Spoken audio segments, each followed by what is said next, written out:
ಉತ್ತರ ಪ್ರದೇಶದ ಪ್ರಯಾಗ್ರಾಜ್ನಲ್ಲಿ ನಡೀತಾ ಇರುವಂತಹ ಐತಿಹಾಸಿಕ ಮಹಾಕುಂಭಮೇಳಕ್ಕೆ ನಾಳೆ ಅಧಿಕೃತವಾಗಿ ತೆರೆ ಬೀಳ್ತಾ ಇದೆ.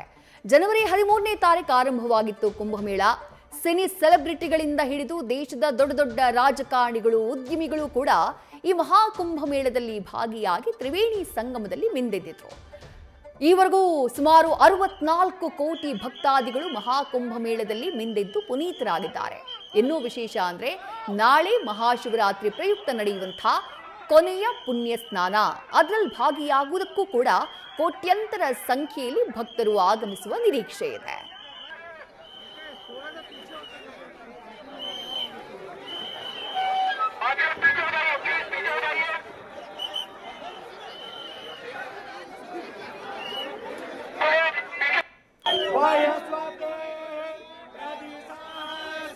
सामने चलो।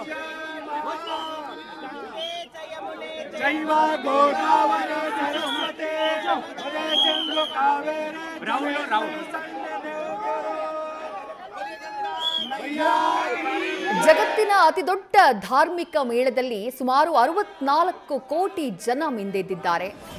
ಬಾಲಿವುಡ್ನ ಸೆಲೆಬ್ರಿಟಿಗಳು, ಸೌತ್ನ ಸೆಲೆಬ್ರಿಟಿಗಳು ಕೂಡ ಹಿಂದೆ ಉಳಿದಿರಲಿಲ್ಲ ಈ ಮಹಾಕುಂಭಮೇಳದಲ್ಲಿ ಭಾಗಿಯಾಗುವುದಕ್ಕೆ.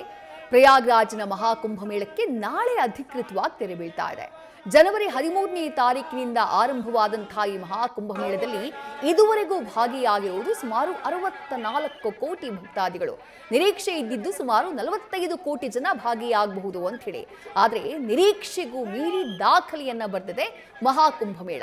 ಸಾಧು ಸಂತರು, ವಿವಿಧ ಇಂಡಸ್ಟ್ರಿಯ ನಟನಟಿಯರು, ವಿವಿಧ ಕ್ಷೇತ್ರಗಳ ಗಣ್ಯರು, ಉದ್ಯಮಿಗಳು, ರಾಜಕಾರಣಿಗಳು ಎಲ್ಲರೂ ಕೂಡ ಭಾಗಿಯಾದರು. ಸಾಮಾನ್ಯ ಜನ ಕೋಟ್ಯಂತರ ಸಂಖ್ಯೆಯಲ್ಲಿ ಭಾಗಿಯಾಗಿ ತ್ರಿವೇಣಿ ಸಂಗಮದಲ್ಲಿ ಮಿಂದೆದ್ದಿದ್ದಾರೆ. ನಾಳೆ ಶಿವರಾತ್ರಿ ಪ್ರಯುಕ್ತ ಕೋಟಿ ಕೋಟಿ ಜನ ಭೇಟಿ ಕೊಡುವಂತಹ ನಿರೀಕ್ಷೆ ಇದೆ. ಈಗಾಗಲೇ ಪ್ರಯಾಗ್ರಾಜ್ನಲ್ಲಿ ವಾಹನ ಸಂಚಾರವನ್ನ ನಿಷೇಧ ಮಾಡಲಾಗಿದೆ. ಇವತ್ತು ಸಂಜೆ 4 ಗಂಟೆಯಿಂದಾನೇ ಸಂಚಾರವನ್ನ ನಿಷೇಧಿಸಿದೆ ಯುಪಿ ಸರ್ಕಾರ.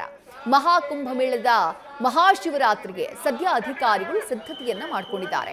ಯಾಕಂದ್ರೆ ಮಹಾಕುಂಭಮೇಳಕ್ಕೆ ಮತ್ತೆ ನಾಳೆ ಶಿವರಾತ್ರಿ ಇರೋದ್ರಿಂದ ಬಹಳ ದೊಡ್ಡ ಸಂಖ್ಯೆಯಲ್ಲಿ, ಲಾಸ್ಟ್ ಡೇ ಬೇರೆ ಮಹಾಕುಂಭಮೇಳದ್ದು, ಹೆಚ್ಚಿನ ಸಂಖ್ಯೆಯಲ್ಲಿ ಭಕ್ತರು ಆಗಮಿಸುವಂತಹ ನಿರೀಕ್ಷೆ ಇರೋದ್ರಿಂದ ಬರುವಂತಹ ಯಾತ್ರಿಗಳಿಗೆ ಘಾಟ್ನಲ್ಲಿ ವ್ಯವಸ್ಥೆಯನ್ನ ಮಾಡಲಾಗಿದೆ.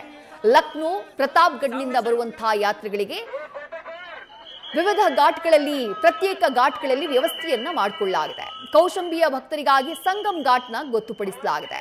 ಪಾಸ್ ಹೊಂದಿದ ವಾಹನಗಳಿಗೆ ಮಾತ್ರ ಪಾರ್ಕಿಂಗ್ಗೆ ಅವಕಾಶ ಇರಲಿದೆ. ಹೆದ್ದಾರಿ ಮಾರ್ಗಗಳಲ್ಲಿ ಸುಮಾರು 40 ಪೊಲೀಸರ ತಂಡಗಳನ್ನು ನಿಯೋಜನೆ ಮಾಡಲಾಗಿದೆ. ಮೋಟಾರ್ ಬೈಕ್ಗಳಲ್ಲಿ ಪೊಲೀಸರ ತಂಡ ಪ್ಯಾಟ್ರೋಲಿಂಗ್ ಮಾಡ್ತಾ ಇರುತ್ತೆ. ಕಾನೂನು ಸುವ್ಯವಸ್ಥೆಗೆ ಹೆಚ್ಚುವರಿ ಪೊಲೀಸ್ ಸಿಬ್ಬಂದಿಯ ನಿಯೋಜನೆಯನ್ನ ಕೂಡ ಉತ್ತರ ಪ್ರದೇಶ ಸರ್ಕಾರ ಮಾಡಿದೆ. ಎಲ್ಲ ಶಿವ ದೇವಾಲಯಗಳಿಗೆ ಭಕ್ತರಿಗೆ ಭೇಟಿ ನೀಡುವುದಕ್ಕೆ ಅವಕಾಶವನ್ನ ನೀಡಲಾಗಿದೆ.